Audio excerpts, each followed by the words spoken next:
Pensamos que recibir mucha información nos hace más libres porque podemos pensar por nosotros mismos, y no es verdad. Porque también esa avalancha de datos nos hace perezosos. Lo que nos aporta muchas veces son análisis ya elaborados, no solamente datos, y lo que hace es que nos impide precisamente pensar. Y además, como la noticia va surgiendo una tras otra, no nos da tiempo a analizar una y ya, como digo, ya tenemos el siguiente breaking news. Y eso hace que seamos más controlables, y de hecho lo somos. Ahora mismo estamos en unos grados de influencia como probablemente no ha habido jamás en la historia de la humanidad. Una dosis de maldad. Porque lo que pongo en el libro es vemos cómo a través de esa maldad pues permiten a los estados, a los grupos de influencia, pues dominar el mundo. Y por supuesto también a través de la economía, cómo no. Y la economía también son contactos y son muchas veces son relaciones, donde en el mundo pues lamentablemente pues sigue mandando incluso en aquellos países que más presumen de democracia. Muchas veces a través de esa aparente bondad lo que se oculta es una forma indirecta de controlar, para que sea el otro el que parezca el malo. Entonces, siendo pues, ese estado de comparación permanente, siendo el otro el malo, nosotros aparecemos como mucho mejores y al final tenemos una mayor capacidad de influencia que lo que se persigue. Las estrategias que relato, como puede ser la astucia, como puede ser eso, la creación del enemigo, como puede ser la desinformación, eso ha sido algo tradicional en todas las guerras, evidentemente, en todos los conflictos. Pero hay algo que lo ha modificado sustancialmente, que es la tecnología. Hoy en día la tecnología ha dado un salto cualitativo a esa manipulación, a esa astucia, a esa maldad que existe a la hora de controlar el mundo o de ganar las guerras, de ganar los conflictos. Entre otras cosas, porque hoy en día se trata sobre todo de ganar las mentes de las personas. Ya no se hace unos esfuerzos físicos exclusivamente, se hacen sobre todo unos esfuerzos psicológicos, mentales, porque estamos inmersos en una guerra psicológica planetaria. Lo que sucede es que en la globalización también hay perdedores, ha habido perdedores, y hay gente que está en contra de este movimiento globalizador, porque muchas veces esa globalización significa homogeneización, y hay gente que no quiere ser homogeneizado, que quiere seguir manteniendo sus características diferenciadoras.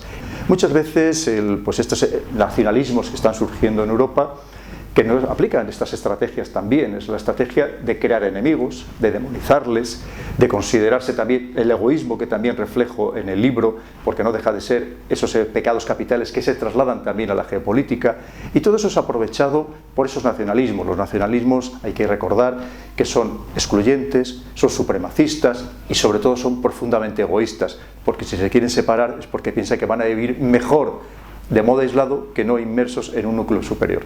Y no solamente eso, dentro de esos perdedores también tenemos grupos sociales dentro de Europa que están perdiendo, especialmente los jóvenes, que tienen un futuro realmente complicado y muchas veces son fácilmente captables por otros intereses políticos espurios para que sean ellos los soldados de a pie de los nacionalismos o de los extremismos.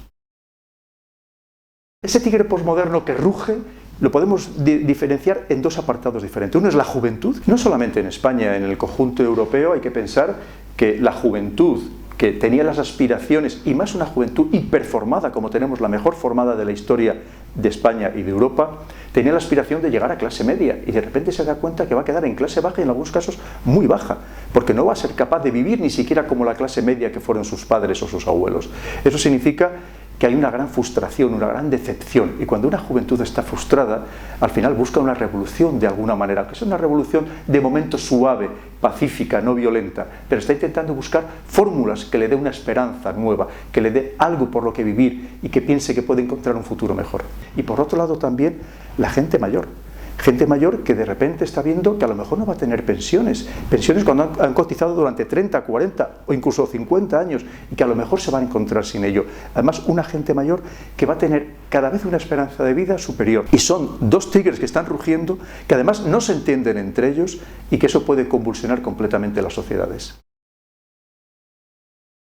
El espacio está siendo un escenario de confrontación. Lo que pasa es que pasa muy desapercibido. Hace muy pocos días el señor Trump ha ordenado a la NASA por escrito que vuelva a enviar seres humanos a la Luna y pensando ya en Marte. ¿Por qué? Porque es que China le estaba ganando la partida a Estados Unidos. China está muy avanzada en la carrera espacial, que también pasa muy desapercibido, y Estados Unidos no lo podía permitir. Como Estados Unidos no puede permitir que una globalización que había inventado ellos, de repente esa globalización económica también le esté ganando China.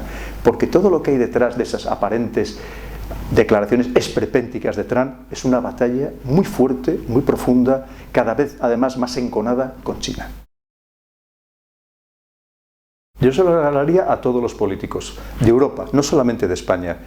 Y de hecho el otro día estuve en el Congreso de los Diputados, que me llamaron a comparecer, y tuve la satisfacción de que no había acabado de abrir la puerta y personalidades del Congreso me dijeron que lo estaban leyendo. Es muy importante, porque como españoles y como europeos tenemos que pensar que tenemos que buscar nuestro propio beneficio y no pensar en pensar cómo nos manipulan otras grandes potencias y que nos están arrastrando a su beneficio, a sus intereses.